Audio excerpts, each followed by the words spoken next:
2024 లేదా 25లో డిగ్రీ లేదా బీటెక్ చదివారా? సాఫ్ట్వేర్ జాబ్ కోసం ఎదురు చూస్తున్నారా? అయితే కోడ్జ్ఞాన్ 100 డేస్ కోర్సులో చేరండి, జాబ్ సాధించండి. చర్లపల్లి రైల్వే స్టేషన్ సమీపంలో ట్రైన్ కింద పడి బలవన్ మరణానికి పాల్పడినటువంటి విజయారెడ్డి గారు, ఆమె పిల్లలు ఏం జరిగింది అనేది ఇప్పటి వరకు కూడా బయటికి రానటువంటి పరిస్థితి మిస్టరీగానే ఉంది. ఇంకా ఇప్పటికీ మీరు విజయశాంతి రెడ్డి గారు ఇద్దరు కలిసే ఉంటామండి. ఎప్పుడన్నా ఏమన్నా చెప్పేవాళ్ళ మీకు? అస్సలు చెప్పేది కదా. ఆమె బాధ ఉన్నా కూడా లోపలనే ఉంటది, మనసులో ఏడుపు గాని మొహం మార్చుకోవడం అలాంటివి ఉండయి. అస్సలు కొండయి ఎవరిని చాటుకు కూడా తిట్టదు. అసలు ఏం లేకుండా ఇట్లా ఏంటంటే అసలు ఆమె గురించి ఏం చెప్పడానికి లేదు. అసలు ఆ రోజు ఇప్పుడు మీతో లాస్ట్ మాట్లాడారు 6:30కి వెళ్ళింది. 6:30 శుక్రవారం ఫ్రైడే ఇంట్లో నుంచే ఆఫీస్ జాబ్ చేయాలి. నేను అప్పటికన్నా నేను బయటికి వెళ్ళి వచ్చిన ఆడపిల్లలు ఇల్లు కట్టుకుంటున్నాం మేము. అన్నీ ఆమె పేరే పెట్టుకొని మేము కట్టుకుంటాం. అక్కడ ఏదైనా కలిసి వస్తుంది. ఒక 5-6 లక్షలన్నీ వస్తాయి ఒక్కొక్క దాని మీద. ఆమె పేరు పెట్టుకుని ఆమె పేరే ఉంది. ఇప్పుడు ఆ ఇల్లు కరెంట్ బిల్లు కూడా ఆమె పేరు మీదనే వస్తుంది. అది కూడా ఆలోచించాలి. అన్ని నా పేర్ల మీద పెడుతున్నారు, నేను పోతే ఇవన్నీ ఎట్లా అని కూడా ఆలోచించాలి. అసలు మేము ఎక్కడెక్కడో తెచ్చుకొని పెట్టుకున్నాం అవి. అట్లా కూడా ఆలోచన. నేను ఆడపిల్లి పోయాడ పనుల దగ్గర పని చేయించి వచ్చిన.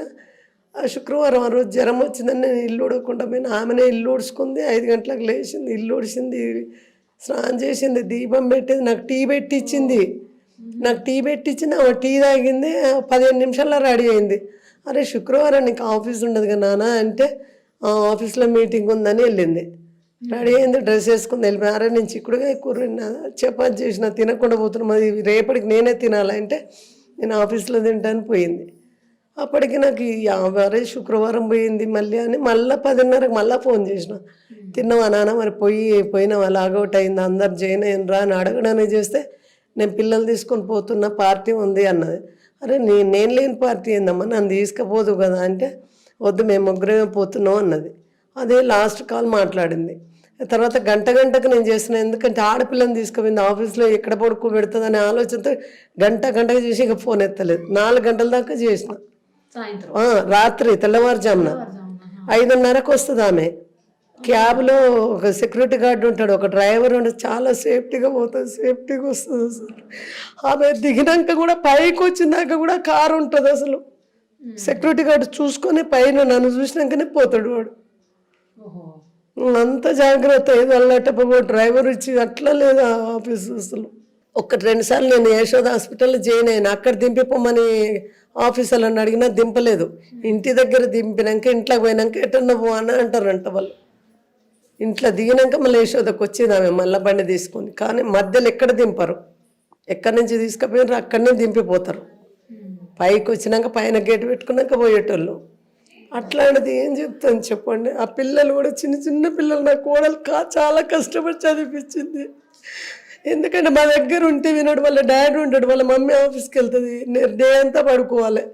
ఆమె బాగా చదువు చెప్తుంది. B.Pharmacy చదివింది మా కోడలు. ఆమె అయితేనే మళ్ళీ మామ అయితేనే భయం ఉంటుందని ఇద్దరు 10th దాకా అక్కడే ఉండరు. ఆమె పోయి 2 సంవత్సరాలన్నర అవుతుంది, ఈయన పోయి 7-8 నెలలు అవుతుంది ఆమె దగ్గర నుంచి.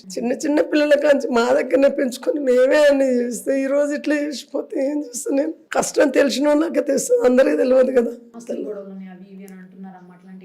హాస్టల్ గొడవలు అంటే అప్పట్లో భూమి ఉంది, అది ఉంది, వాళ్ళు కొంచెం చెప్పినరు, అది కొంచెం మధ్యలో డిస్టర్బెన్స్ అయింది. ఇంకా ఆస్తులు ఉన్నాయని ఉన్నది ఉంటుంది, ఇంకా లేనిది ఏం చేస్తాం చెప్పండి. మనకి ఎంత అదృష్టం ఉంటే అంతే వస్తుంది. వాళ్ళ అత్తమ్మ భూములే, ఇంకా ఎవరిలా వీళ్ళ ఈ ఊర్లో అంతేగాని ఏం లేదు. నేను చాలా కష్టపడి 4 years చదివిపించినాకనే జాబ్ చేసుకుంటాను. బీటెక్ మొత్తం నా దగ్గరే చదువుకుంది. చిన్నపిల్ల ఆమె చనిపోయిన ఆమె 6 నెలలు ఉన్నప్పుడు వచ్చింది నా దగ్గరికి. అప్పటి నుంచి 2 పిల్లలు నా దగ్గరనే, అన్ని కాలేజీలు అన్నీ ఆమె నా దగ్గరనే. ఆమెతోటి ఇంటర్వ్యూకి కూడా పోయినా నేను. పొద్దున 6 గంటలకు పోతే రాత్రి 12 దాకా కూర్చొని పిచ్చుకొక్కలాగా బయట. ఇంటర్వ్యూ మొత్తం అయిపోయేసరికి 12 గంటలకు వచ్చేటోళ్ళం బండి మీద, హైటెక్ సిటీ నుంచి ఇంటికి. నేను క్యాన్సర్ పేషెంట్, నాకు ట్రీట్మెంట్ ఇవ్వద్దంటే డాడీ కూడా లేడు, నీ డబ్బులు నువ్వే పెట్టుకో, నీకున్నాయి కదా డబ్బులు అని ట్రీట్మెంట్ చేయించారు. నేను వద్దన్న. ఇద్దరు చాలా కష్టపడ్డారు మా పిల్లలు. ఏం చేస్తామండి, ఈ రోజుకి ఇట్లా అయిపోయింది. అంతే. కనీసం ఒక్కరినన్ను వదిలిపెట్టిపోయినా కూడా నేను చక్కగా చాలా అందగాడండి మా మనమడు. అయితే మా అబ్బాయి ఎత్తు పెరిగిండి ఈ మధ్యలో. అయితే కోడలు బాగా చూసుకుంటుందండి పిల్లల్ని. నా పిల్లగాడు వాళ్ళ పిల్లలు అస్సలు చూసుకోదు. ఏమన్నా ఉంటే దాచిపెట్టి విశాల్ రెడ్డి వస్తాడు, విశాల్ రెడ్డి ఏందో మనకి పెట్టాడు, అది పెద్దోడైంది వీని పెట్టరాదంటే లేదు విశాల్ రెడ్డి ముఖ్యం నాకు. అట్లా చూసుకుంటుంది పిల్లలది. నా పిల్లలని స్వార్థం లేదు. ఆమె మా అమ్మాయి కానీ 3 పిల్లలు అనేది, మా కోడలు కానీ మా కొడుకు కానీ నాకు 3 పిల్లలు అనేవాళ్ళు.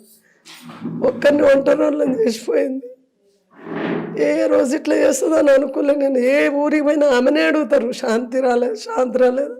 అసలు మమ్మల్ని ఎవరు పట్టించుకోకుండా చేసిపోయింది మమ్మల్ని. అస్సలు చెప్పదు. ఎవరి మీద కోపం ఉన్నా కూడా వాళ్ళని సాటుకు కూడా తిట్టదు. కొంచెం మనం సాటుకు అనుకుంటాం కదా, అబ్బా వాళ్ళు ఇట్లా నేను అన్నా కూడా పట్టించుకోదు. పోనీ అమ్మ వాళ్ళ పాపన వాళ్ళే అంటది. ఎవరినైనా సాటుకు కూడా తిట్టదు. వాళ్ళ అసలు అత్తమ్మ ముందట ఈ రోజు వరకు కూర్చు మీద కూర్చుంది ఆమె. మా ఇంటికి వచ్చిన వాళ్ళ ఇంటికి వచ్చిన కిందనే కూర్చున్నాను. నేను దసరా రోజు అందరు వంట చేసుకొచ్చి అందరం ఇక్కడే కూర్చొని తిన్నాం. అసలుకి ఏం మనసులో ఏం బాధ పెట్టుకోను. ఆమెకు భూమి పిచ్చి 5 ఎకరాలు 10 ఎకరాలు రెడ్డోనికి పిల్లని ఇవ్వాలంటే 10 ఎకరాలు ఉండాలంటది.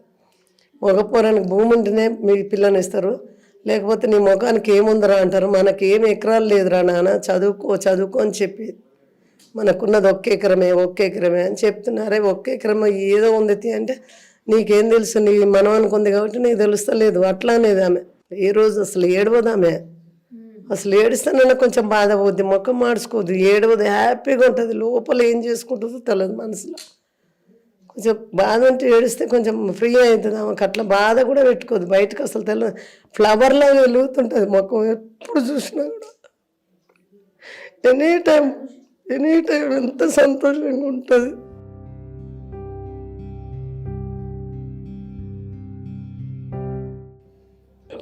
ఏం చేయలేమండి.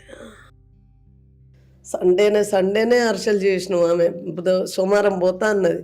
ఊర్లో నుంచి కళ్ళు తెచ్చిన. కళ్ళుదే అమ్మమ్మ నేను పోతా కదా అంటే ఊరి నుంచి సండే కళ్ళు తెచ్చిన. సండే వాళ్ళ అన్నతో చేపలు తెప్పించుకుంది.